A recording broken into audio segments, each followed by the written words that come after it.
back to another episode of Federico Talks Watches. Whew, it's been a little bit, but actually I recorded this before my travels.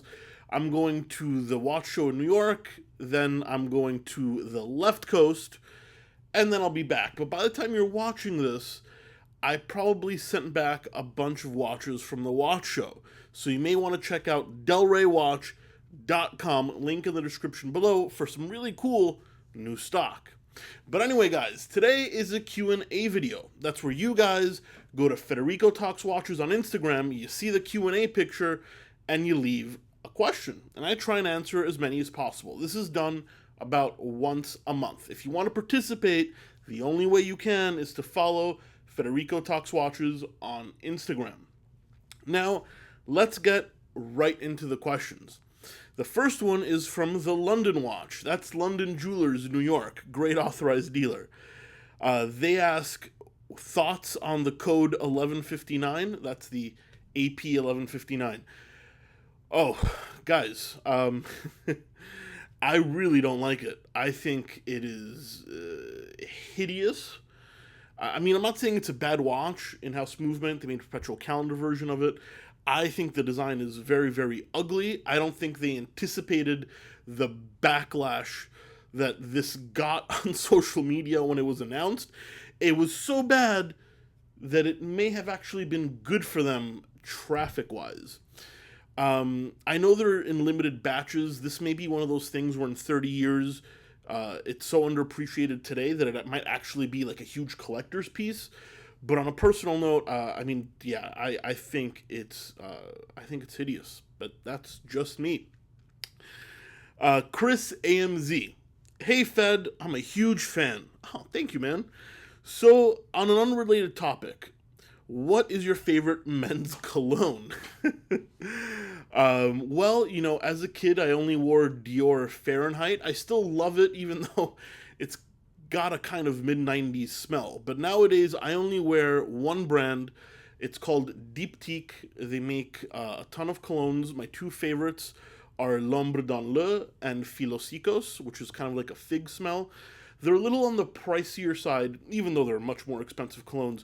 They're a little on the pricier side, but these kind of small batch, I think it's a small batch producer. I think Diptyque makes fantastic, not only colognes, but bath products. Go check them out. This is not sponsored at all, by the way. I just really, really love them.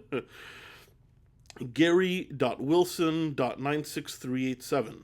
Do you have balls? Last I checked, I had two of them. So yeah, two balls. Strange one. Uro24. Is Negroni really the watch collector's drink? Uro, I don't really know. I know I love Negronis, and I'm a collector. I know Christian from Theo and Harris loves Negronis. He's a watch collector. But then again, we're also both Italian, so it may be an Italian thing. I don't know, man. I just love Negronis. I think they go really, really well with watches. I would like to nominate it as the official watch collector drink. What do you guys think? R_Percy. What's the perfect watch to complement an Explorer 2 black dial for a 2-watch collection? Thanks, Fed. Well, let's see. The Explorer 2, you've got a GMT watch that is water resistant on a bracelet. For a little bit of balance, I'd go with something dressy. Now, you have a ton of options here. Maybe, I don't know, on the lower end, maybe like an IWC Portofino. Slightly higher end, a JLC Reverso with a manual wind movement. It's also square.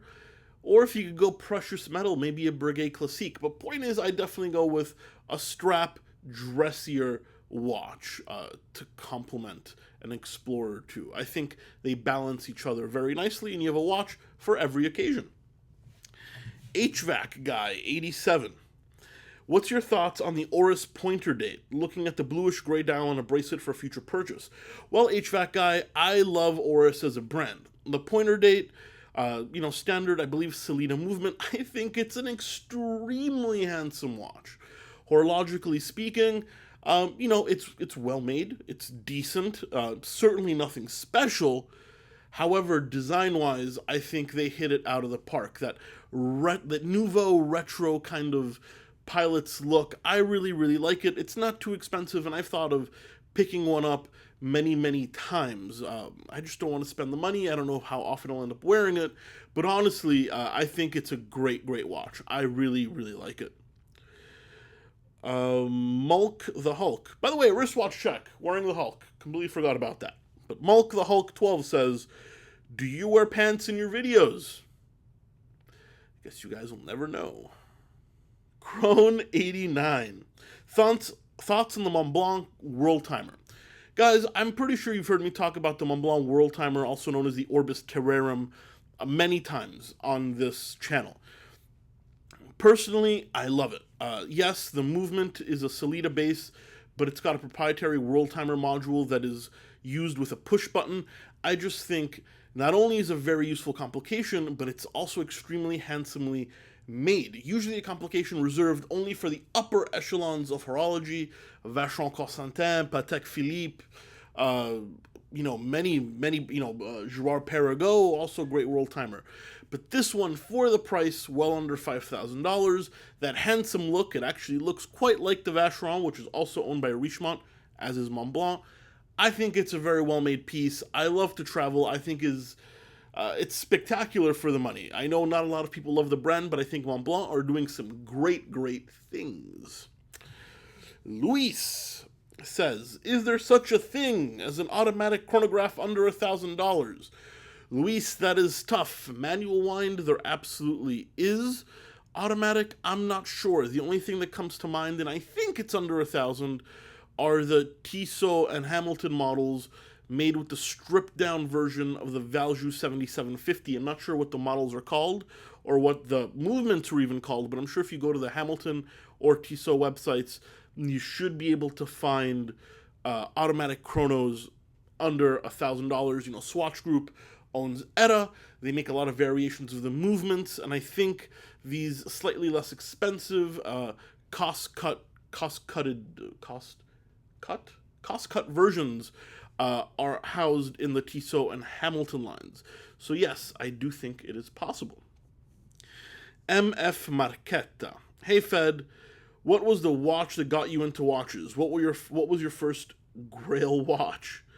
And did you end up buying it? Well, Mr. Marquetta, I've mentioned this a few times, but I like talking about it because, memory lane and whatnot. It was the Breguet Classique white gold enamel dial. My brother showed it to me at about 2007, 2008. And then when I ended up working at Wempe further down in my career, they had it in the case and I'd look at the watch every day. Did I ever end up picking it up? No, I haven't. It's a quite expensive watch. I think pre-owned around $12,000, $13,000. I've been close a few times. I almost bought it this year. I almost bought it last year. But at the same time, it's tough for me because, as I said, I don't wear many suits anymore. And I don't want to spend $12,000 on a watch to not wear it very often.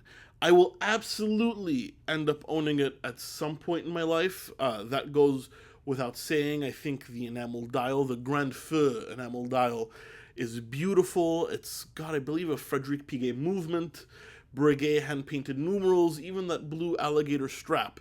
Absolutely gorgeous. I don't own it right now, but I certainly will at one point. Anyway, guys, I hope you found today's episode entertaining. Q&As happen about once a month, and if you want to participate, as I said, you got to follow me at Federico Talks Watches on Instagram. Literally, the username is Federico Talks Watches, all one word. When you see the Q&A picture, just leave a question, and I will try and answer as many as possible. And of course, as mentioned, go check out delraywatch.com. Today and tomorrow, a bunch of hot new stock will be hitting the website, link in the description below. Guys, thank you everybody for participating, and thank you for watching today's episode of Federico Talks Watches. Please don't forget to give a thumbs up if you enjoyed it. It really does help. And of course, don't forget to subscribe. You don't miss any content that way. Thank you so much, and I'll catch you guys in the next one. Take care.